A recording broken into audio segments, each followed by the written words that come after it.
नमस्कार दोस्तों, कैसे हैं आप सभी। आशा करती हूँ आप सभी स्वस्थ और खुशहाल होंगे। हमारे बुलेट स्टोरी चैनल में आप सभी का हार्दिक स्वागत है। आज मैं आपके समक्ष माघ मास का 5वां अध्याय लेकर आई हूँ। तो श्रवण करते हैं माघ मास का 5वां अध्याय।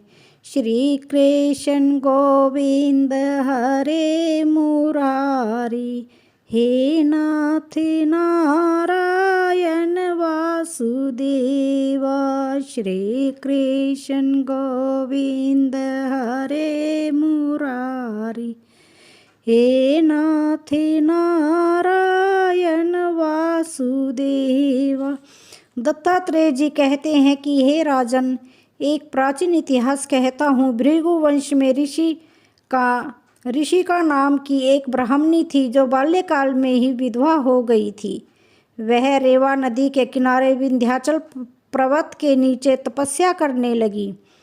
वह जितेंद्रिय, सत्यवक्ता, सुशील, दानशील तथा तप करके देह को सुखाने वाली थी। वह अग्नि में आहुति देकर उच्च वृत्ति द्वारा छठे काल में भोजन करती थी। वह वल्कल धारण करती और संतोष से अपना जीवन व्यतीत करती थी।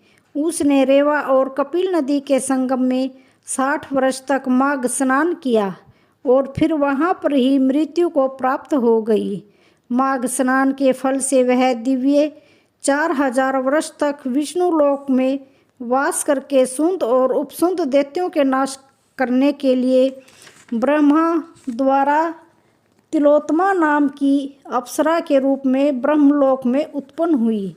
वह अत्यंत रूपवती, गान विद्या में अति प्रवीण और मुकुट कुंडल से शोभायमान थी। उसका रूप, यौवन और सौंदर्य देखकर ब्रह्मा भी चकित हो गए।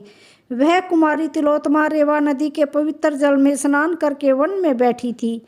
तब सुंद और उपसुंद के सैनिकों ने चंद्रमा के समान उस रूपवती को देखकर अपने राजा सुंद और उपसुंद से उसके रूप की शोभा का वर्णन किया और कहने लगे कि कामदेव को लज्जित करने वाली ऐसी परम सुंदरी स्त्री हमने कभी नहीं देखी, आप भी चल कर देखें। तब वह दोनों मदिरा के पात्र रखकर वहाँ पर आए जहाँ पर वह सुंदरी बैठी हुई थी और मदिरा के पान से विभल होकर काम पीड़ा से पीड़ित हुए और दोनों ही आपस में उस स्त्री रत्न को प्राप्त करने के लिए विवादग्रस्त हुए और फिर आपस में युद्ध करते हुए वहीं समाप्त हो गए। तब उन दोनों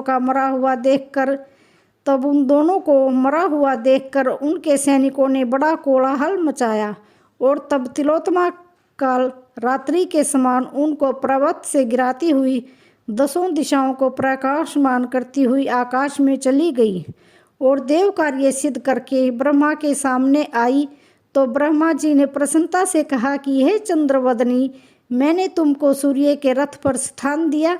जब तक आकाश में सूर्य स्थित है, नाना प्रकार के भोगों को भोगो। सो हे राजन, वह ब्राह्मणी अब भी सूर्य के रथ पर माघ स्नान के उत्तम भोगों को भोग रही है। इसलिए श्रद्धावान पुरुषों को उत्तम गति पाने के लिए यत्न के साथ माघ मास में विधि पूर्वक स्नान करना चाहिए। तो दोस्तों, माघ मास का 5वां अध्याय समापन हुआ। वीडियो अच्छी लगे तो चैनल को लाइक, शेयर, सब्सक्राइब जरूर करें। धन्यवाद।